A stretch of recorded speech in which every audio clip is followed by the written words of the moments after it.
Halo Sobat Investor, jumpa lagi di channel Investor Jelata. Kali ini saya akan membahas sebuah saham BUMN ya, yang termasuk saham yang rutin ya, membagikan dividen cukup besar ya, alias dividen jumbo nih. Dan saat ini dia belum mengumumkan ya kapan akan membagikan dividen ya, tapi ada baiknya kita bedah dulu ya, apakah potensi dividennya masih jumbo gitu ya, sehingga kita bisa membeli ya kalau emang minat ya, sebelum ada pengumuman dividen, sehingga harganya masih di harga relatif murah gitu ya, karena biasanya kalau udah diumumkan pembagian dividen, harganya bisa naik tinggi ya, terutama kalau dividennya besar gitu ya. Nah, sebelum kita mulai masuk ke pembahasan saham BUMN tersebut, saya ingin menginformasikan juga beberapa pembahasan saham ya yang mungkin menarik untuk teman-teman dengarkan ya. Misalnya perusahaan listrik swasta yang akan ditebah dividen jumbo nih. Lalu ada saham bank yang masih merugi tahun ini tapi mungkin bisa menjadi turnaround company tahun depan. Lalu ada juga tentang prediksi dividen Sido muncul ya di tahun depan. Lalu ada perusahaan pengangkutan batubara dan juga prediksi dividen Telkom. Jika teman-teman berminat untuk menonton video-video ini, bisa cari di channel Investor Jelata, atau nanti linknya saya taruh di kolom deskripsi. Oke, kita masuk ke sahamnya ya, yaitu adalah IPCM ya, alias Jasa Armada Indonesia. Dimana nih BUMN ya yang bagian dari Pelindo ya, dimana dia berdiri tahun 2013 ya, 2013. Lalu bisnisnya adalah ini ya, jasa pemandu dan penunda ya, kapal pandu dan kapal tunda ya, lalu ada jasa pengelolaan kapal dan juga jasa kemaritiman lainnya, ada pengelolaan pelabuhan juga gitu ya. Oke, nah ini struktur kepemilikannya, di mana Pelindo PT Pelabuhan Indonesia memiliki anak usaha yaitu Pelindo Jasa Maritim. Nah, Pelindo Jasa Maritim ini memiliki mayoritas saham IPCM ya, 76,89%. Lalu sisanya 23% dimiliki oleh publik dan ada 0,11% dimiliki oleh Multi Terminal Indonesia. Ya, ini wilayah operasional IPCM ya, ada dari mulai Sumatera, Jawa, Kalimantan dan juga di Maluku ya. Jadi ada sekitar berapa titiknya? Ada 18 atau 19 titik lah ya. Mulai dari pelabuhan, ada pelabuhan Patimban ya. Lalu ada Cirebon Port ya, sampai ada di Halmahera nih ya. Oke, nah ini juga dia memberitahukan ya kalau penggunaan dana hasil IPO yang dipakai untuk membeli kapal-kapal nih ya, dan juga development sistem IT terintegrasi ya. Jadi semua dana IPO ini digunakan sesuai prospektus ya. Jadi untuk OPEX itu hanya 10% dan sebagai CAPEX itu lebih banyak ya, 90%. Nah, ini apa ekspansi yang dilakukan ya. Jadi dia ada beberapa tersus itu ya. Tersus itu terminal khusus, TUKS itu terminal untuk kepentingan sendiri ya. Jadi saat ini dia sudah memiliki ini ya, kerjasama dengan beberapa terminal khusus di sektor pertambangan ya. Jadi bukan cuma batu bara tapi juga ada LNG dan juga nikel. Selain pasar industri pertambangan, terdapat juga potensi TUKS dan tersus dari sektor lainnya ya, dengan total tersus sebanyak 1133 dan TUKS sebanyak 937 ya. Jadi selain pertambangan apa nih? Konstruksi lah gitu ya.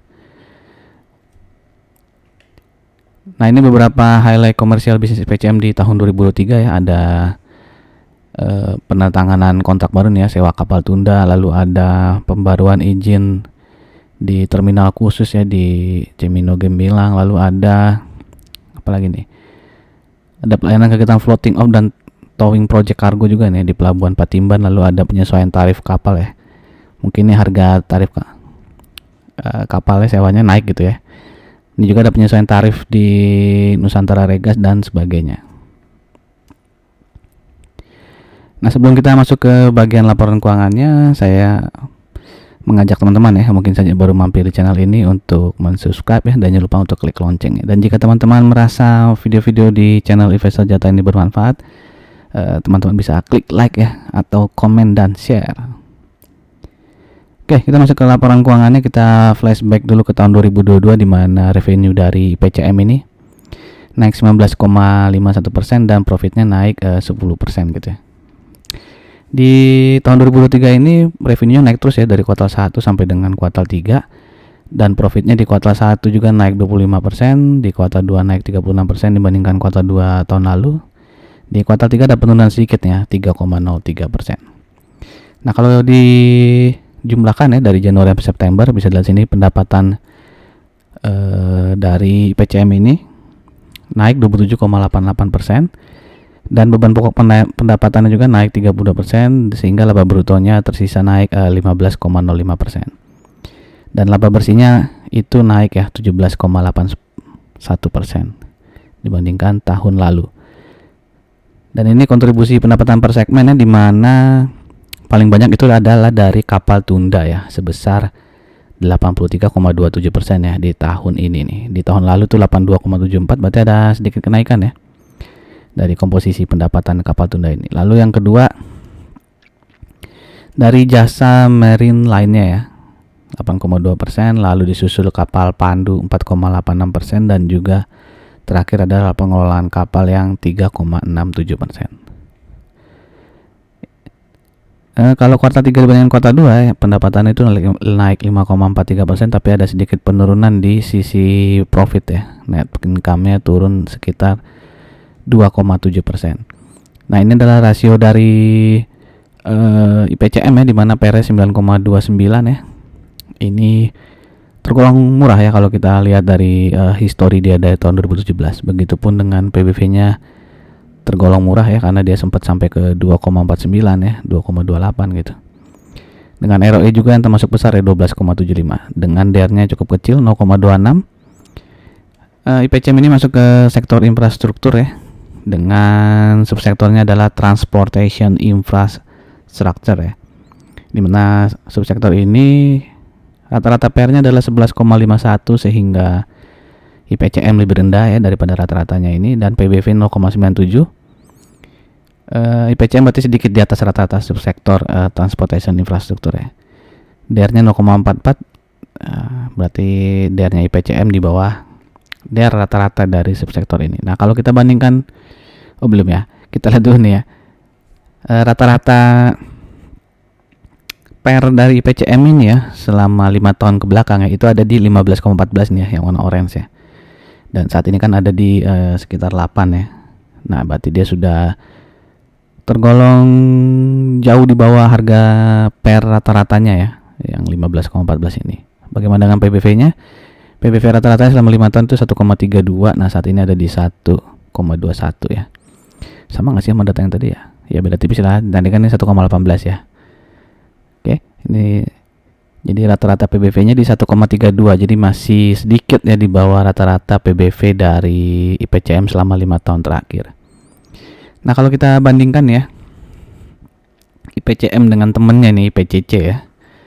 IPCC itu BUMN juga ya, dia yang lebih pengelolaan kalau ada ekspor impor mobil gitu ya dia, pelabuhan. Jadi ada tempat naruh untuk mobil ya. Jadi lahannya agak besar gitu ya. Dan juga port nih ya, Nusantara apa gitu ya nama perusahaannya. Bisa lihat sini earning per share-nya IPCM ya 30,13 ya. Jadi IPCC ini paling gede nih ya, 105,15. Dengan PR juga IPCC lebih kecil dibandingkan IPCM. Kalau si port PR-nya ini gede banget ya, 55,31 nih. Untuk PBV juga IPCC masih lebih terlihat murah dibandingkan IPCM ya. Begitupun dengan ROE-nya. Nah, IPCM menang di DR-nya aja yang lebih kecil daripada IPCC. Jadi kalau dilihat secara rasio-rasio ini, IPCC terlihat lebih menarik ya dibandingkan IPCM ya. Jadi nanti suatu saat ya, mungkin video selanjutnya saya akan membahas si temannya IPCM ini ya, itu IPCC ya, yang juga sering membagikan dividen ya. Oke, ini weekly chart dari IPCM di mana dia pernah all time high di 550 kayaknya nih ya, 550 ya. Dan saat ini harga sahamnya di Rp280 ya. Dimana ada support di 276 ya, sempat jebol sedikit tapi dia naik lagi ya. Nah, kalau support 276 ini jebol, berarti support selanjutnya ada di 266 dengan resisten ada di sekitar 284 286 ya. Ini dividen history dari IPCM, di mana dia 3 tahun terakhir ya, 4 tahun terakhir ya. Dividen payout ratio sangat besar ya, di antara 75 sampai dengan 80% nih. Ya kali ya, ini prediksi dividen ya berarti ya. Di mana dia biasanya mau yang dividen interim dan final ya, biasanya di bulan Desember nih berarti dividen interim ya, sebentar lagi ya. Kalau dia bagi dividen interim ya, dengan dividen final di bulan Juli. Nah, di kuartal 1 dia earning per share-nya 8,9, di kuartal 2 6,96, di kuartal 3 6,78. Nah, kalau di jumlahkan ya dari Januari sampai September itu earning per share 22,7. Nah, kalau kita asumsikan kuartal 4-nya itu earning per share-nya sama dengan kuartal 3, berarti kita tambahkan 6,78 sehingga totalnya Rp29,48. Jika dividen payout ratio-nya kita asumsikan sama lah dengan tahun lalu ya, maka dividennya sekitar 22,11 ya. Jadi total dividen yield-nya ya berarti 22,11 dibagi dengan penutupan hari ini, hari Selasa ya, Rp280, berarti dividen yield totalnya ya antara interim plus final itu sekitar 7,89. Jadi cukup besar ya, 7,89 ya. Tapi perlu dilihat di sini dividen interimnya biasanya kecil ya, 3 komanya ya, besarnya itu di dividen finalnya gitu ya. Jadi kalau mau mencari 7,89% nih berarti harus di hold ya sampai bulan Juli ya, kalau belinya dari sekarang gitu ya. Oke, demikian saja informasi dari saya. Semoga berguna untuk teman-teman. Silakan tuliskan pendapat teman-teman gitu ya. Apakah IPCM ini menarik ya untuk dikoleksi kalau mengejar dividennya gitu ya. Kalau capital gainnya sih kayaknya tidak terlalu fluktuatif gitu ya, jadi mungkin lebih cocok untuk yang dividen hunter gitu ya. Atau mungkin teman-teman sudah ada yang sering dapat dividen dari PCM, silakan tuliskan pengalaman teman-teman di kolom komen ya. Oke, terima kasih, sampai jumpa di video-video berikutnya. Salam jelata.